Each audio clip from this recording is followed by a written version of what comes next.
For years, I thought that taking more with you meant being better prepared. The bigger the trip, the more you packed. And before you know it, you're riding around with half your house strapped to the bike. But I've started to wonder, how much do we actually need? This is everything that I'm taking. Everything that I need to spend a few days comfortably off the beaten path. And that's it. No kitchen sink, no unnecessary luxuries. Just the bike, the road, and enough gear to look after myself.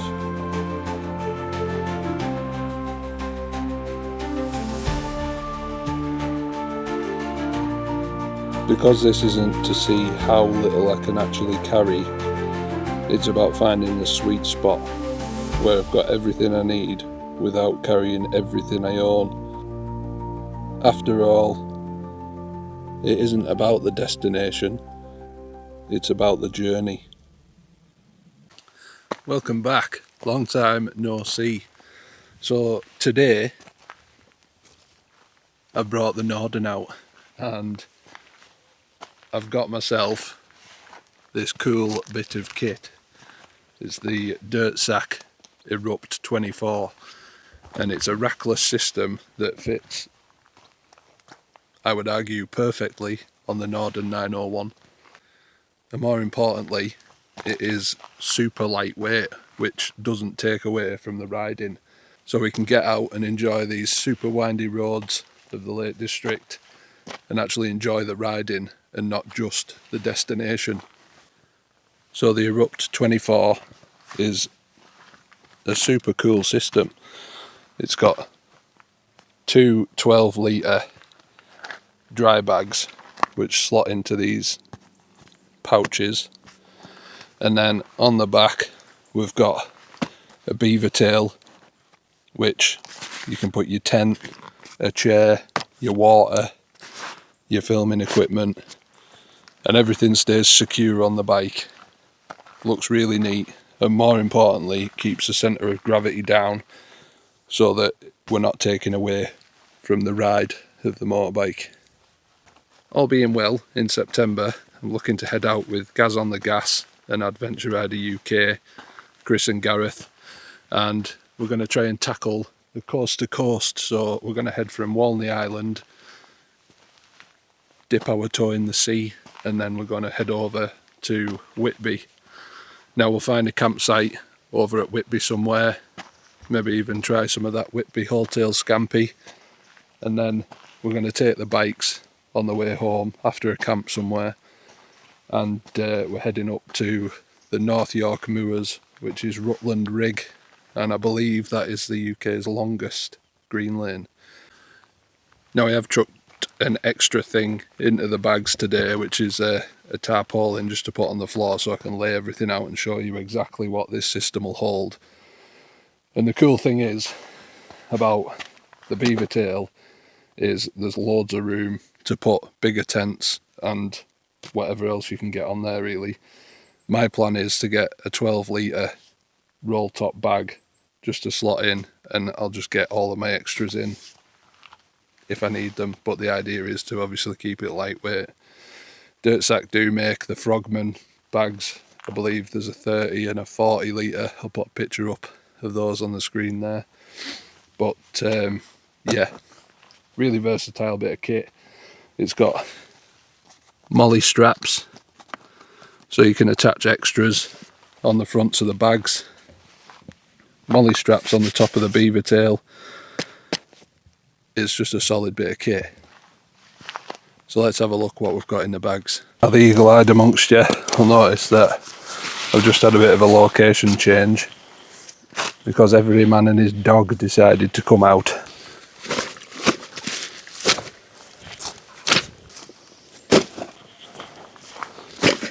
This is my setup, including this, which is a bit of a safety thing. So I've got the Outzak portable bike pump, and that's just in case you get any punctures or flats on the way around. That coupled with a puncture repair kit, absolute godsend. And that's basically it, the full setup. So from right to left or left to right, whichever way you're looking at it, bit overkill, but 3 litre water pouch. Now this is the Hydra Pack 3 litre Seeker, and the good thing about this is it's got a water filter built in. You can literally drink out of dirty puddles. Not that I recommend it, but they reckon you can. I just carry water, or if I'm going super lightweight, I'll take this with me, and you can get water out of a stream or out of the tap at a campsite or whatever you want. Really good bit of kit. Second bit of kit is the Fern Storm Grotter. This tent literally weighs about 1.4, 1.3, 1.4 kilos. It's a 1.5 person tent. It's got enough space inside for you to get dressed if it's raining outside. Really waterproof, really good in bad weather. And it's got a little storage pocket to put your helmet and textiles in, or your boots or whatever, to keep them out of the elements, in like a little porchway. This again, bit of luxury camping. The Big Agnes Big 6 camp chair. That thing doesn't weigh a lot, and it just fits nicely in that beaver tail on the back of the bike. And it's a big comfortable chair for a big comfortable dude like me. First pouch.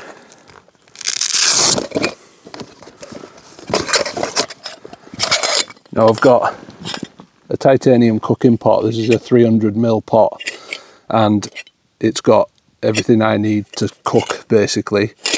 So inside there I've got my Pocket Rocket 2, which I'll show you. So titanium pot,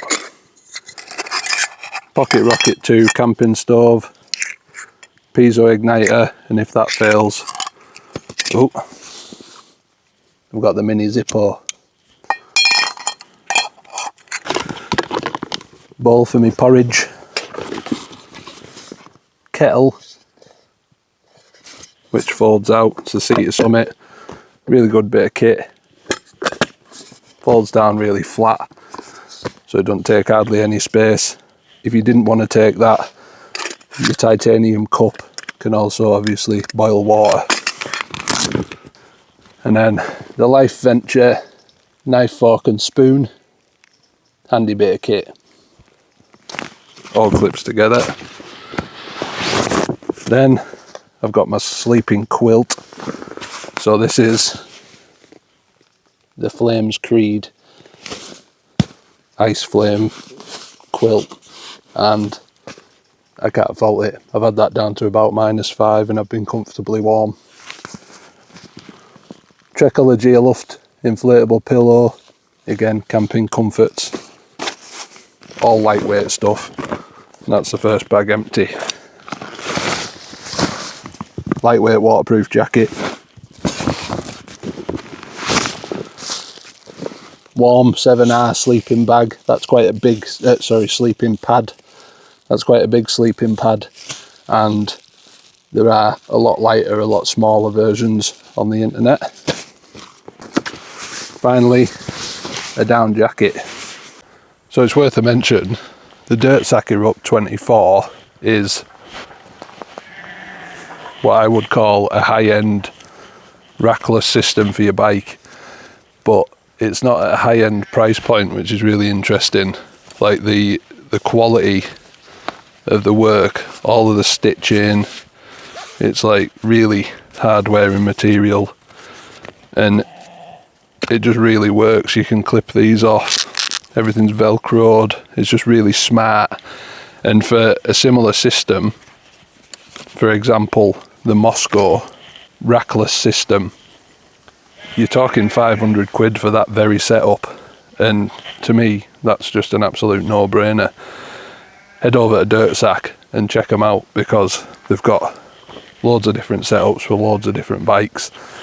You can have bigger bags, smaller bags. They've got the Erupt V2s, which you'll see on Adventure Rider and Gaz on the Gas, and they're just really decent setups. And as you can see, you can get enough gear to get you out on the open road for a few days a week, and you've got no issues. It's just an absolute no-brainer. Why would you spend 500 quid when you can spend less than 200 quid on the exact same system?